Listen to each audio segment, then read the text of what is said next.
Hey everybody, Monty, your friendly neighborhood alcoholic and part-time dinosaur. Um, so yeah, this is the second time I've gotten a chance to share my experience, strength, and hope with this group. This is the first time being recorded. We didn't used to do that back when I did my first one. So sit back and relax and enjoy my squelchy voice. So, um, basically, my life started off a long time ago. I'm 50 years old now. It started off with me growing up, and where I grew up, I started. My first memorable memories were from growing up in Wheatland, Wyoming, and when I was in second grade, we ended up moving to a town called Stanton, North Dakota. And when I lived there, I ended up being bullied a lot. I wasn't from that town. Everybody who's from that town is, they're all related to each other. It's a small town in the middle of nowhere. There's like 200 people tops in that town. Um, and because of that, me and my sister, we were kind of outcasts a little bit because, we were only related to each other. We were the only ones in our classes that weren't related to somebody else in our class. Um, and that was kind of a difficult situation. It opened us up to a lot of bullying and everything like that. I was bullied pretty extensively throughout my childhood, where there were times where people tried to run me over with their trucks, and I'd be chased down the street with an axe, and um, a little bit stronger than what your average bullying situation was. And just wasn't a great situation to grow up in. And because of that, I started to develop a lot of faults, where um, I would constantly be looking for somebody who would be my friend, somebody who wouldn't treat me that bad. Um, and I didn't really have a great situation there. It was hard to find that person.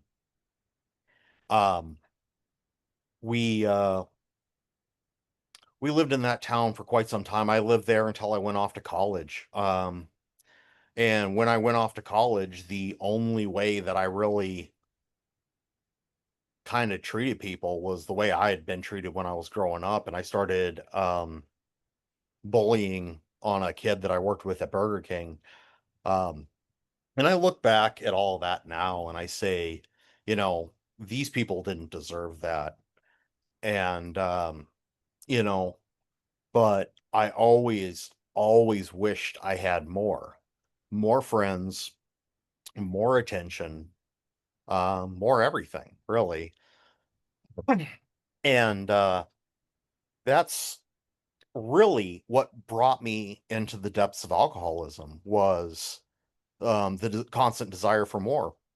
I found that going out drinking with people, I would end up making friends. They were friends at the bar. They were friends, that I went out to drink with, friends that I hung out with basically for the sole purposes of getting drunk, or, having a barbecue, which also involves getting drunk, or going for a meal, which also involves getting drunk. Everything involved getting drunk.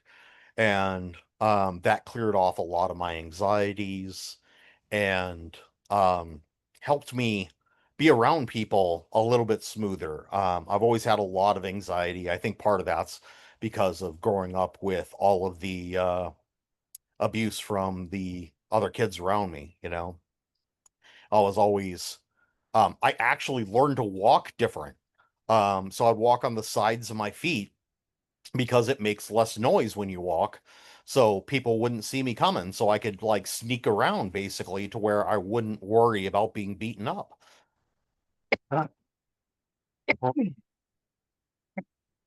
And it's things like that, just it brought me into a place where I could never have enough because I believed that, you know, honestly, everybody should deserve better than what I had.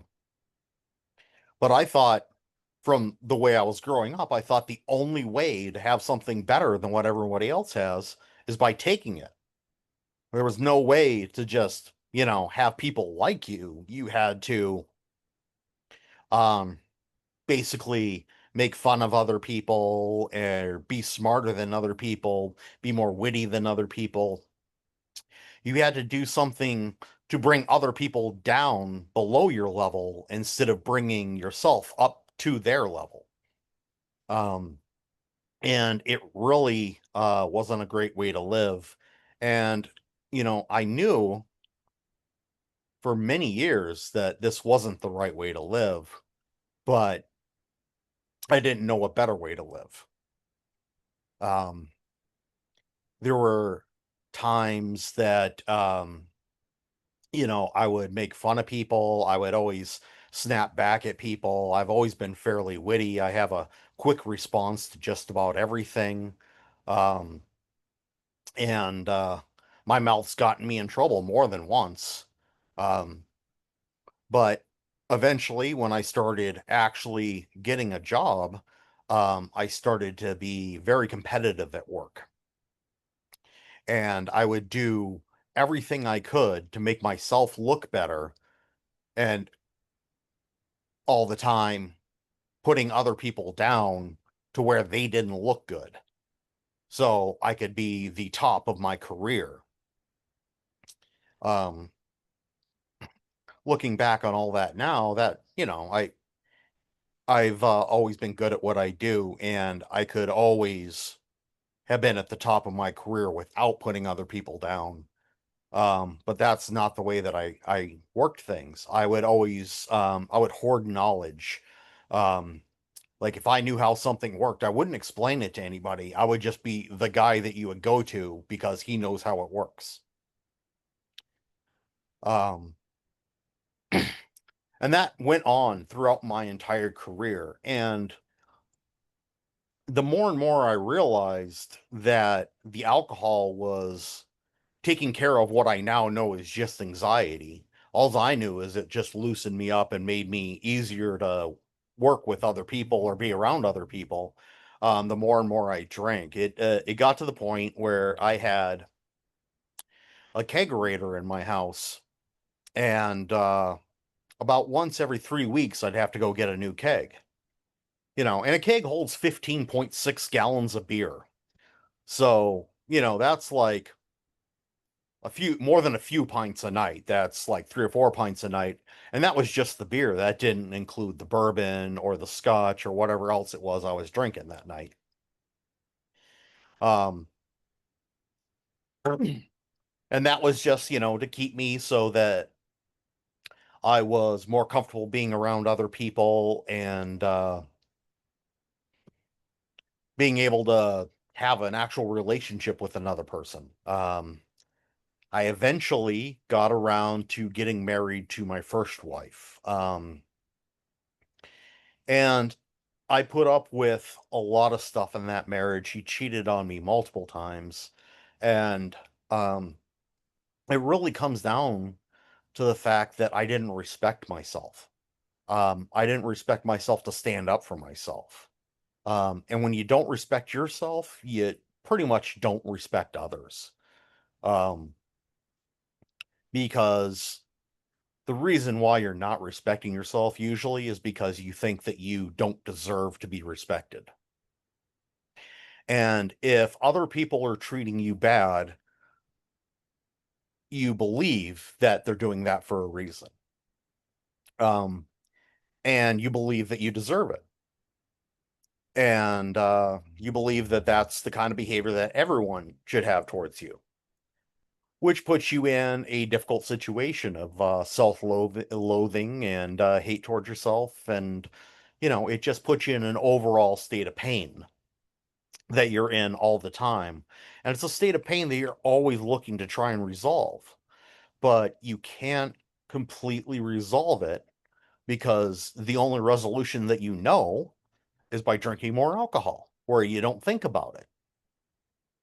And it's almost to the point where you start thinking that you should be a part of Overthinkers Anonymous instead of Alcoholics Anonymous, because the overthinking is what got me here. The overthinking about how everything that happened to me was completely my fault, and everything that I did to others was completely their fault. Um, you know, one of the best pieces of advice I've ever heard is you can't control everything that happens to you, but you can control your reactions to it. And that's a real thinker, because sometimes it's extremely hard to control your reactions to things, especially when you've spent 30 years having a knee-jerk reaction to everything. And I had a lot of those knee-jerk reactions over the years. Things that made me throw punches, things that made me just unleash on somebody, um, like just a ton of hate coming out of my mouth. All kinds of things that I'm completely not proud of, but they are definitely things that I admit that I did.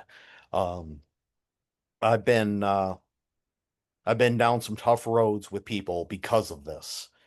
Um, and after me and my first wife had a kid, I thought things were going to be better.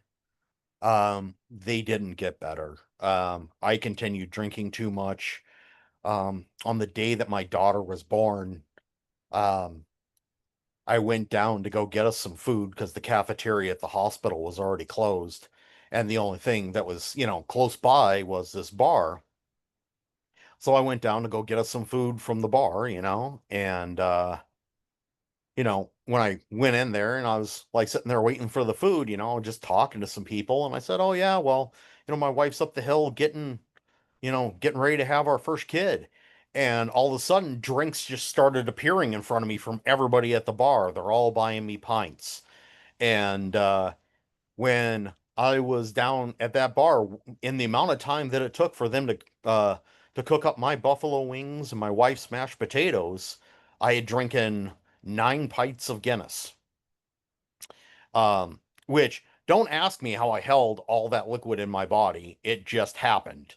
And I just, I had 9 pints of Guinness and like 3 or 4 scotches, and people were just, generally hooking me up, like, "Oh, you're gonna be the happy new dad," and you know how people at a bar can be.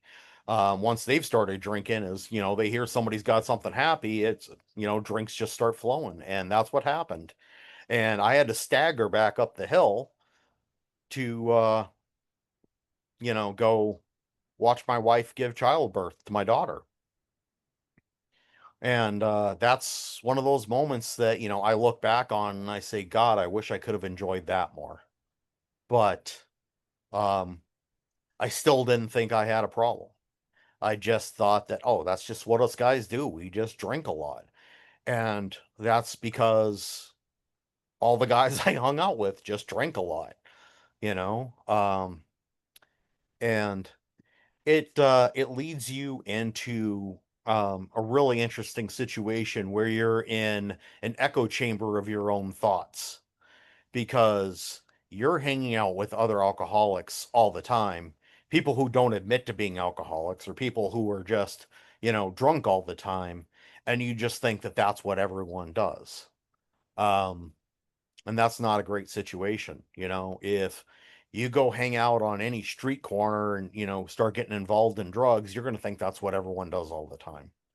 No matter what situation is, if you only hang out with the same type of person all the time, you're going to believe that that's just how everyone is.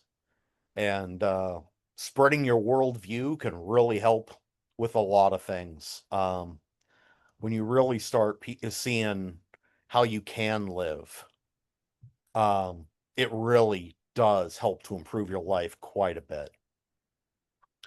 Um, yeah, so after my daughter was born, my wife ended up cheating on me again, and then we broke up.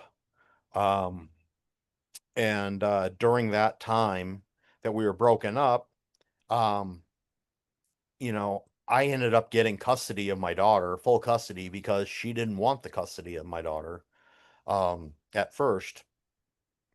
And I spent basically most of my time when my daughter wasn't awake or wasn't, available by other means, drunk, because I felt like, oh, those are the times I can cut loose because I'm not directly watching my child. Um, so that just it kind of put me in a situation where I feel like I'm having to hide what I'm doing from others around me so they don't look bad on me for being a single father who's drinking all the time. I never got abusive with my daughter or anything like that. I never tried to make her situation anything but like the best experiences that I could have with her. But I was depressed all the time because I do have a clinical depression problem, which is um, I had been trying to have treated with drugs for years, but since I was drinking, those drugs didn't work. I was drinking way too much of a depressant. I mean, alcohol's a depressant, right? I was drinking way too much of a depressant every day, and my drugs weren't working. So, what did I do? I quit taking the drugs. Because what's the point? Why am I putting more chemicals in my body when the drugs aren't working? And alcohol's got that little slingshot effect where at first everything's looking better. I mean, your anxieties are gone, you can type a little bit faster, everything's just going so much smoother, but the more and more you drink, the farther and farther down the hole you end, the deeper the spiral goes, and every day it takes more and more alcohol to get to that point where you're just feeling okay, but you never stop because you think if you just feel a little okay, then if you drink more, you're going to feel a lot better, right? Well, as we all know, it doesn't work that way, you know? If a little is good, a lot must be better, right? Well, that's not the case. Um, we get ourselves in these situations where we think about all the things that we've done and the futures that we're trying to lead into and the futures that we're creating for ourselves. Um, you know, we're all going to be victims of circumstance at some point, but you do have a choice in your future to a point. Um, there's things will happen. I mean, you could become a quadriplegic and not be able to do much, but at the same time, there's no reason to put yourself into situations where you could become that quadriplegic faster by drunk driving or something like that. Um, and I was very lucky throughout my entire time drinking that I never got caught drunk driving. I'm not going to say I never drove drunk. Um, I very rarely drove drunk, but I can't say that I never did. Because, I wasn't going to leave my car at the bar and walk home. I was going to drive it home. And when I bought my house, I was initially very happy that only a block away there was a bar that I could go drinking at. So I would never have to worry about driving home drunk from that bar. Um, 6 months into me owning the house, the bar burnt to the ground. So that was actually kind of good news for me because then, I just drank at home and I really didn't have to worry about it and I didn't have to pay extra for drinks and all that. But um, you know, it's not the situation you want to be in. You don't want to be in those situations where you're making choices about around where and when you can drink. And it's a situation that a lot of us get ourselves into. Um, but fast forward a few years, I'm still drinking too much. I'm on and off meds because none of them seem to be working for me because I'm drinking so much and constantly lying to my doctors about, how much do you drink? Oh, just a couple drinks a week. Well, if a couple equals, 20 to 40 to 50, then sure, that's what I was drinking. But if a couple equals one or two, I was definitely kicking that down a lot more. Um, so I ended up, having more and more problems. Eventually I started dating again, and the girl I was dating, um, she drank a lot. I drank a lot. Um, she was also, doing a whole bunch of different drugs and stuff. I've never really been big into drugs. Alcohol was always my drug of choice. So I didn't end up going down that route.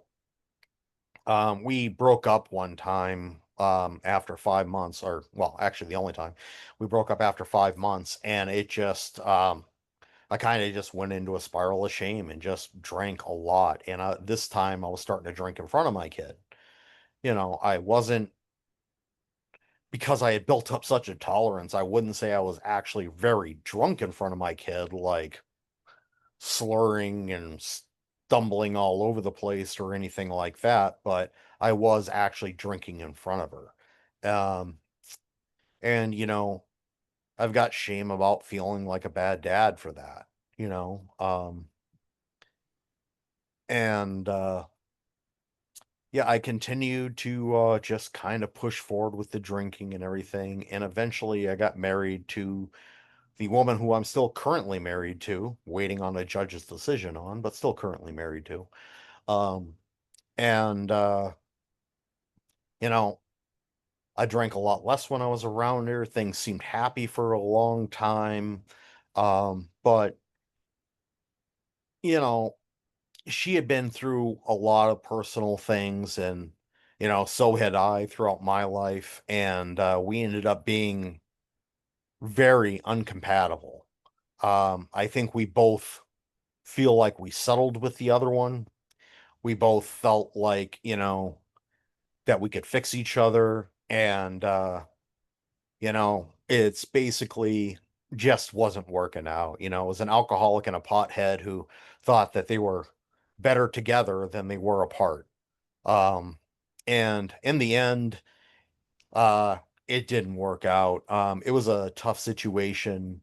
I got kicked out of the house, and I ended up going into a mental ward for a while because I had severe depression. I was ready to kill myself.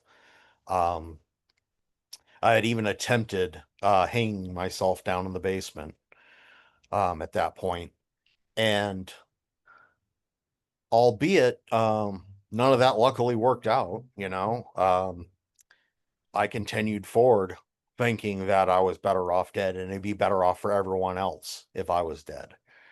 Um, and that led me into that whole situation where I got kicked out of the house, and I'm in the mental ward, and every day I'm getting calls saying that, I'm on vacation. I should be at home, like helping everybody else out. So I checked myself out of the mental ward in 3 days. And when I did that, I wasn't allowed to come home. So after a couple weeks of that, staying at a hotel, um, while I'm staying at a hotel, I get the notice that I'm being laid off from my job. Now, this doesn't have anything to do with me, because they laid off 85% of my site. I don't think I was that bad of an employee that they laid off, 85% of the rest of the site, but I got laid off, and at that point I didn't know what to do. I'm staying in a hotel. I can't afford to continue doing that and not be employed at the same time. So I ended up going out to see my parents, and I was kicked out of the house for 6.5, 7 months.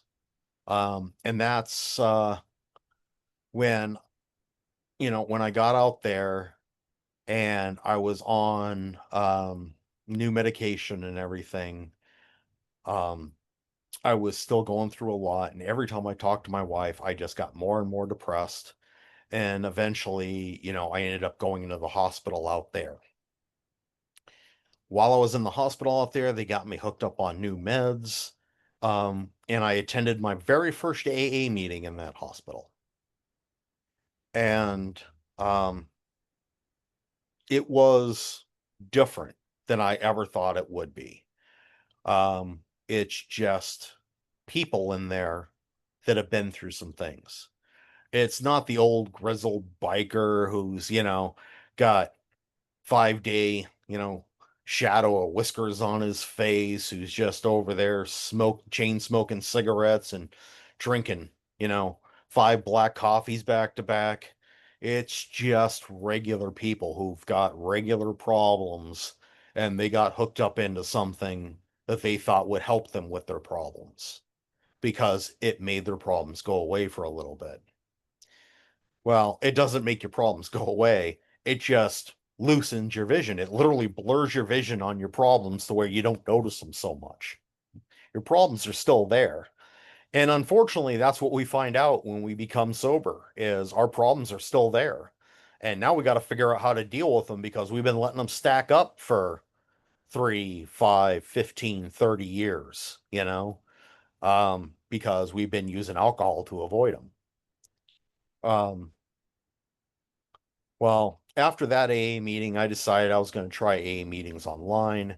I surfed through tons of AA meetings. I was trying 2 or 3 different ones out a day. Eventually, I land in this AA room, a new spiritual family. And for the first time ever, I felt like I met people that understood me. I met people who I could talk to, and they would listen to my stories, and it wasn't judgmental. It was filled with love. And um I mean it to me it was unreal. Like, at first I'm like cussing about it because I'm like, there's no way these people actually love me for who I am. That's not a real thing. You know, people only ever love you based on what you can do for them because that had been my experience. Unless, you know, they're the parents who gave birth to you.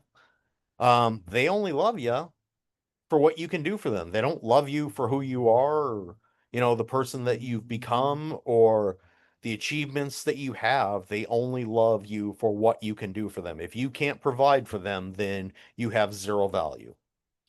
Um, and I ended up in a room where that wasn't the case. All these people, all these people in this room just threw their arms open and just loved me from the start. And it was confusing as hell to me. Um, but it got me to stick with the program. Um, I stayed with this program every day. I came in here and I was just a crying, whimpering, beat puppy dog, basically, um, looking for love so bad. And I found it. And through all my shares and through everyone else's shares, we kind of all formed this love bond where we all love each other and we all take care of each other. And, you know, I've had the room open for me like in the middle of the workday and stuff, and people come in and listen to me talk when I've had serious problems. Um, and that was something that I never realized was possible. And I got better and better every day. And it didn't feel like it at first, but it's just like, when you have a kid and you watch your kid grow, you don't really notice them growing until you look at their old pictures and you're like, holy shit, they grew like 6 inches in the last year. You don't notice that because you're with them every day. You see it every day. And that's the same thing with you. You don't realize that you're growing spiritually inside. And every day, that spiritual child inside you is getting bigger and bigger and bigger. And the love that you're able to put out is more and more and more. And that puts you in a great place. And then I ended up being allowed to go back to my house. And when I was allowed to go back to my house, things were different. I wasn't, you know, really allowed to be around my wife or her kids anymore. I had to send my kid off to go live with her mom. And I was basically down in the basement, only allowed to come up and clean after everyone else went to bed. And I would clean up after them, and they didn't often go to bed until like 11:30 at night. So I'd go up at 11:30 at night and clean up after them and then get up at 4:30 in the morning and go to work and just do this every day. And I was starting to fall apart because, it just wasn't enough sleep. Um, Not for a person especially who has the severe depression that I have, you know. And then she starts having her boyfriend over more and more, my wife, and it got to a point where I said I'm not comfortable coming up and cleaning, and then at that point I wasn't allowed to come upstairs at all anymore. So I wasn't allowed to use the bathroom in the house or anything like that. And this whole time, I feel pretty mentally and emotionally defeated. But I had this room to come into and talk about my problems every day. And it kept me sober. It kept me going. It kept me alive. Um, and it was a difficult time in my life.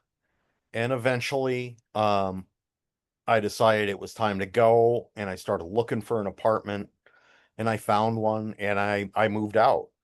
Um, and I'm still paying for the house and everything, but we decided we were going to get a divorce, and I moved out, and she was still calling me, making me feel like shit about everything, and eventually I quit picking up the phone. Eventually I decided that my sanity is actually worth something. And that's not something that I had ever really done before, is actually stand up for myself and believe that I am worth something. And it was an amazing situation for me. Just an absolutely amazing situation for me. Um, I ended up uh, getting into a better place every day. Um, and now that I'm living, you know, in my own place, even though it's not my house right now, um, I basically am through the divorce for the most part. I'm waiting on the judge's decision to find out, how much I'm going to have to pay and, alimony and stuff like that. But um, I'm in such a great place mentally because of this family coming in here and being supported every day. And um, I have to say thank you to all you guys for that. That's an amazing thing that you guys have done. I mean, yes, I was involved, but that's something that you guys have done. You guys have chosen to extend that love to me. And it's not a situation I ever saw happening before. So there's a lot that I could say about that, but what I really want to say is we've all been beaten up over our lives, and we've all fallen through the cracks of society and love to the point where we've hit our bottoms. And we've all decided that we're actually worth something, so we start coming to these meetings and we build ourselves up every day. I ended up getting a new job after that, and I make really good money now. I mean, my commute's really far, but I don't care. I make really good money now. Um, and I'm able to give back, and I'll tell you, there's things that I have really learned that every day could be like Christmas for a parent. You know, Parents generally don't care what they get for Christmas. It's all about seeing the smiles on your kids' faces. And every day I try to live an attitude of giving so I can see the smile on somebody else's face. Um, if you give out the love, it'll be returned to you. you know, not necessarily from that person, but love has a way of spreading across the world. It's like that Pay It Forward movie, you know. The more love that you hand out there and the more things that you do for others, the better you make society as a whole. And it all just goes around to where everybody's getting in a better situation all the time. Um, and that's the love that I see coming out of this room and out of AA as a whole, to be quite honest. Um, yeah, there's a lot of anger from people who are just coming in, and they're angry at life, and they're not necessarily angry at you. They don't understand you because you're happy, and that's something that this program made me was happy. You know, I mean, yeah, I still have to take my medication. Don't get me wrong, that's not going away. You know, like if I quit taking my medication, I'll be the guy standing on the corner yelling Coke and Pepsi are the same thing. Check it out, people. You're all cheap, you know. But it's it's not it's not the way that I want to live my life anymore, is in that level of insanity, So I take my medication, I stay away from the alcohol. Um, I don't take drugs that aren't prescribed to me, basically. Not with the exception of cough syrup sometimes, because you get that cough. But everything, everything that I do, I try to do to either make my life better or make somebody else's life better.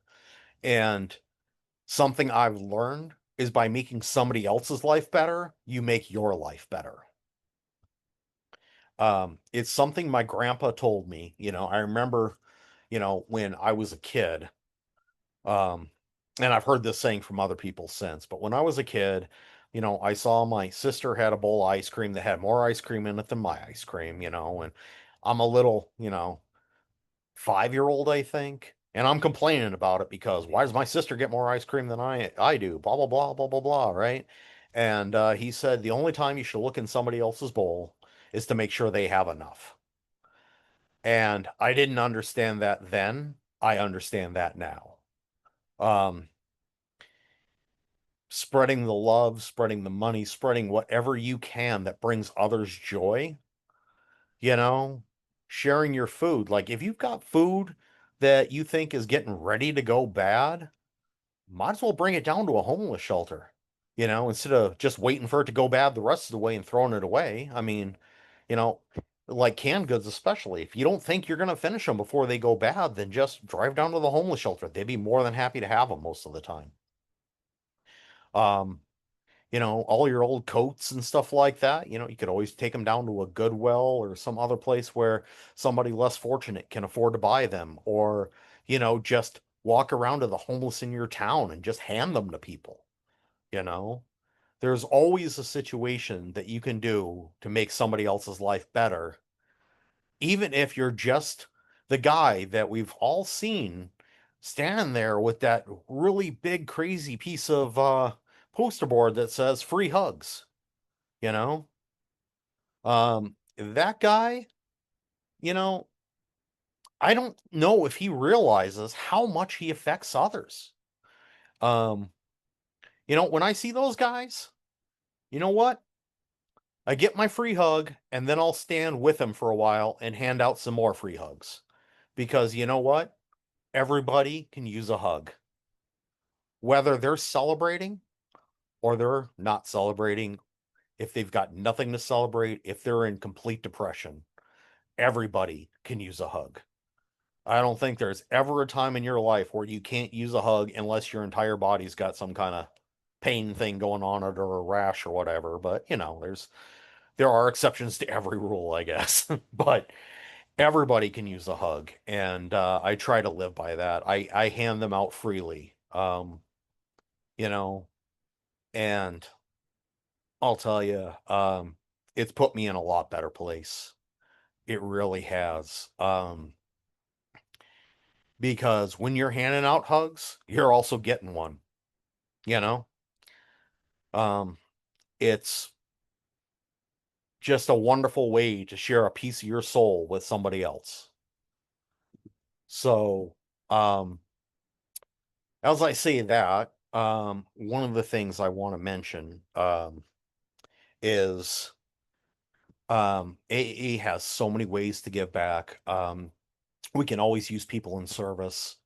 It really does help. It helps with your sobriety. And if you're young to service and you still got a lot of anger in you, then working security is great. You get to kick people out, it's fun. Um, if you got a more mild temperament, move up to chairing, whatever it is that you can do that helps people. You know, if you can throw toss a dollar into the hat, toss a dollar into the hat. If you can't, you can't. If you can just come in and share a share in the room, no matter what you have to share, it helps somebody. Because if you come in and share that, listen, I'm in the worst place I've ever been in my life, um, and alls I need is help. If somebody can help you, they're going to feel better about themselves. If somebody can't help you, um, then they will try to give you whatever support they can. We're all in various states of support, but even when you feel like you can't help anybody, if you're telling a story that you're absolutely down, but you're still here and you're still talking about it, some guy who just came in that room will hear that and say, you know what? I'm in a horrible place too. Maybe I can share as well. Maybe I could try and take this load off myself. So, whatever it is you have to say, whether you think it's inspirational or not, it is inspirational. It's going to help somebody. Always give that share. That is how you can give back, no matter what. I don't care if you got a penny to your name, your story is going to help somebody. Um, and I don't know. I think I'm just going to wrap this up by telling you guys I love you all. I'll always try to be here to help with whatever I can help with. Um, And I love how much everybody here has helped me out. And I hope you guys think that I help you out too. I really do. Um, but I know that we're all here together. This is not just, it's not a straight line, it's a basket that's woven. All these lines crisscross. And it's just like that Pay It Forward movie. You help this guy out, that guy's able to help two other guys out, and next thing you know, you've started an entire movement all the way across the country, and everybody is helping each other out. Everybody's getting more out of it, and everybody's feeling that love. And that's where I want everyone to be. I want everyone to feel the love. So that's all I got to say. I love you guys, and take care of yourselves.